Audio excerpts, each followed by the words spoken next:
Тадурой Шиляев ясны семьязы ишкарунулыз. Отын немас корказы вал пудовордызы бакча божизы. Клемаре фермер эштос радиазы. Но что это они кунлыч грантно баштизы. Одигноджины миллион монет вазы ачте кондонзес новацазы. Ожи техника зес выльдызы пудозес илтызы но гурте улыны интяшкизы.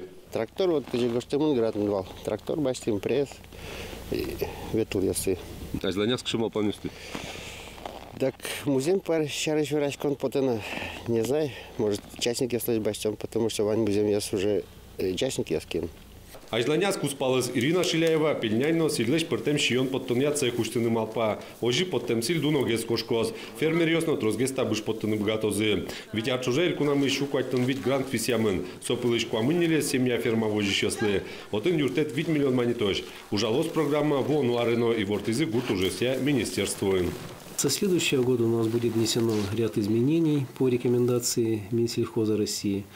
Ну, наверное, основное – это увеличение гранта до 10 миллионов рублей семейным фермам, но только именно те, кто занимается мясомолочным направлением. И до 3 миллионов рублей начинающим фермерам. Но, опять же, только те, кто занимается мясомолочным направлением. Ожикун юртет чотын гуртыш ушбергатчос айселыно ушетто вылюжанын тосно кылдыто. Грант баштышос гине биттонлеш ятыр вылюжанын тос радиазыни. Айзланяс талыт пуз будоз гине шуэнерчос. Роман Вагинов, Юрий Зелененький, Мунам Удмуртия, телеканал.